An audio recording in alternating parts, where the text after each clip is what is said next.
Thokozani bogogo na bomkhulu. Ke ngaka ya batho ba mashiano ka lehetla nonyana o ka madiba. Ya re setla robya ka robya madibeng a bokubu le bokwena. Ke mamashiano ka nonyana botlhalle se manonyana o tjatse dimo. Ke monna maina bantši ba bang ba nreta kwa mahe ba bang ba nreta kwa thabeng ba bang ba nreta kwa metsing e le tsona ditlhapi. Ba re ke se ba re tlane sa mma re tlane sa mangodi ke senaele ke selele ke sa mphuthi bile ke le katise ka tampela mphuthi mohlakeng. Mphuthi a o ya katakatisi mmono monyatsa ka bosetshana. Thokozani bogogo na bomkhulu kusuka eMpumalanga eNtshonalanga Ningizimu naseNyakatho. Kajeko bogogo na bomkhulu ke batla re boleleng ka letswa. Ba bangwe ba ibitsa umzi wa o la wa shonaphi. It's unfortunate bogogo na bomkhulu ntho e ke bolelang ka yona nka se khone ho e tshwara because of sedimo sa ka mohaya se dumelle hore tsene ka mojarateng. Letswa mostly bogogo na bomkhulu batho ba hola ba itse rona le ntho ba reng ke letswa. Ntho ele ya hore khwedi le khwedi mo family ho ba le motho a bolokiwang or khwedi le khwedi ho ba le motho a tlhokofalang mo family. Di-family tse dintši di experience letswa ba sa itse bogogo na bomkhulu. Khwedi le khwedi beke le beke or ngwaga le ngwaga ho ba le motho a bolokiwang go ba le motho a tlhokofalang mo family.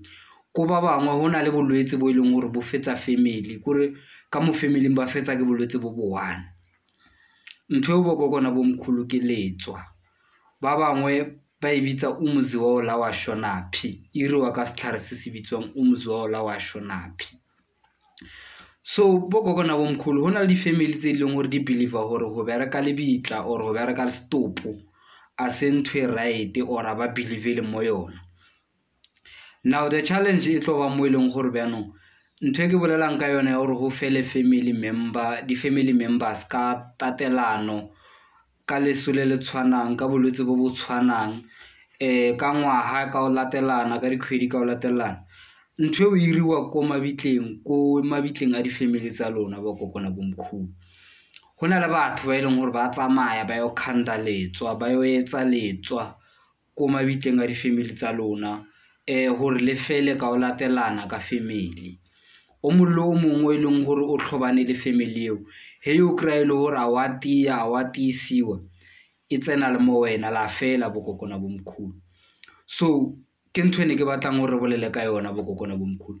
Bontši ba lona la e utlwela ntho eo a le itse hore ke eng mara mo videong e ke batlo le itsise ka letswa hore letswa le iriwa ko mabitleng. Ntho a teng ya bjadiwa ke setlhare sa bjadiwa. Once ba se bjala ko lebitleng la family ya lona le itse hore le tlo fela ka o latelana ha lona, le tlo fela ka o latelana ha mengwaga, ka o latelana ha dikhwedi. Ya etsahala ntho eo ene batho ba bantši ba etsea light because of a ba itse hore ntho eo ya khandiwa. A hona maso a ma-natural a tlang ka o latelana ka mokgwa.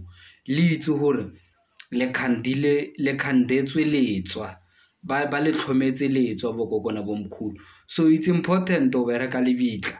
It's very important o bereka stopo ho avoida dilo tsa o tshwana letse. Le lona self ho bereka metsi ho tiisiwa ka bolona ho very important because of letswa e le kry le hore o tiisitswe ho ya ka rutiisitswe bjang he le rutiiseditswe hore bobe bo ileng hore ba o khandetse bona bo boele morao then letswa le tlo khona ho boela ko mong wa lona. He le hore jarata ya lona e berekilwe hore ntho engwe le ngwe ba e etsang towards lona e boele morao e tlo khona ho boela morao. He le hore le bitla le berekilwe ka mokgwa le tiiseditswe ka mokgwa stopo se tiiseditswe ka mokgwa then le khona letswa le tsene ka mo family le khona ba avoided le khona ba protected against letswa. Otherwise e le hore a le believe mo ileng hore le bitla la berekiwa motse wa berekiwa or stopo sa berekiwa le mo kotsing ya o tsenela ke letswa bogogo na bomkhulu. So to those ba ne ba sa itse hore e khoswa ke eng ntho hore family members di fele ka o latelana neng le boloka mamang neng le boloka mamang ka mo family after 2 months o tlhokofala mamang after 3 months o tlhokofala mamang ka jeko le itseng hore ke letswa umzi wa o la wa shonaphi. Le kana la batlisisa hore ke eng ba le sa itseng hore ke eng mara it's so unfortunate hore a ka dumelwa ke sedimo sa moya hore nka le tshwara letswa ke le bontshe lona hore ke bolela ka setlhare se se bjang. Mara for those ba ne ba sa itseng hore ntho e khosa ke mo di-family tsa bona le nneng le itse hore ntho ke letswa hore o itse hore ntho e phekolwa bjang o tla nyakisisa ko dingakeng tsa setso ke bona ba tla o botsang ho ya ko pele hore la alafiwa bjang letswa or le stopiwa bjang letswa ka hore vele tshwantse le stopiwe le ka se stopiwe le tlo tsamaya generation to generation le ntse le fetsa batho. Thokozani bogogo nabomkhulu.